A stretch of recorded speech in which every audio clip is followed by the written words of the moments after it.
আজকের ভিডিওতে আমরা জানব চীনের আধুনিক মাল্টি-রোল যুদ্ধবিমান চ্যাংদু জে-10সি সম্পর্কে।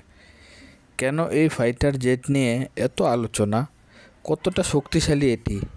চলুন শুরু করা যাক।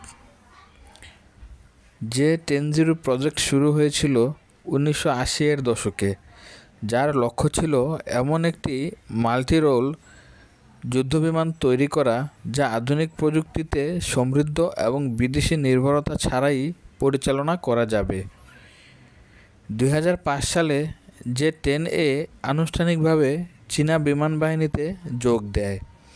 এরপর আসে জে-10B এবং সর্বশেষ জে-10C, যা 2017 সালে প্রথমবার প্রকাশ্যে আসে। এটি আগের সংস্করণগুলোর চেয়ে অনেক বেশি উন্নত এবং আধুনিক।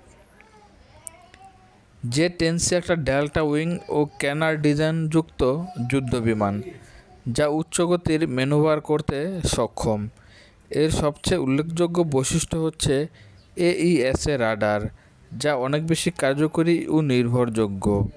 এছাড়া এটি স্টেলথ ফিচার সহ আসে, যাতে শত্রু রাডারে ধরা পড়া কঠিন হয়। এটিতে ব্যবহৃত হয় চীনের নিজস্ব ইঞ্জিন WS-10B, তবে কিছু ভার্সনে রাশিয়ার AL-31FN ইঞ্জিনও দেখা যায়।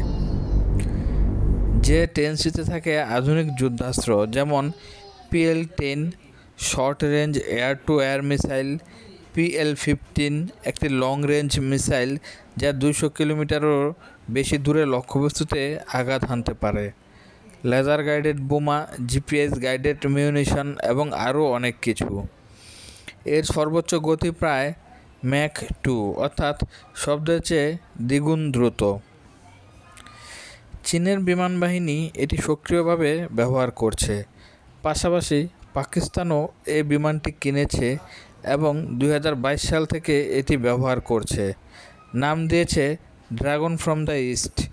এটি এখন দক্ষিণ এশিয়ার নিরাপত্তা ভারসাম্যেও গুরুত্বপূর্ণ ভূমিকা রাখছে।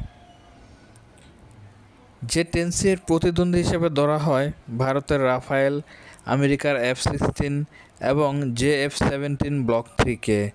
এর AESA রাডার ও PL-15 মিসাইল অনেক সামরিক বিশ্লেষকের মতে এটিকে বিশেষ করে BVR যুদ্ধক্ষেত্রে অনেক এগিয়ে রাখে। জে-10সি নিঃসন্দেহে চীনের আধুনিক সামরিক প্রযুক্তির এক চমৎকার উদাহরণ। যুদ্ধক্ষেত্রে আধিপত্য, প্রযুক্তিতে উন্নয়ন এবং আন্তর্জাতিক বাজারে বিক্রির জন্য এটি এক শক্তিশালী প্রার্থী। আপনার মতে জে-10সি কি রাফায়েলের মতো আধুনিক যুদ্ধবিমানের সাথে পাল্লা দিতে পারবে? কমেন্টে জানান আপনার মতামত। ভিডিওটি ভালো লাগলে লাইক, কমেন্ট ও সাবস্ক্রাইব করতে ভুলবেন না।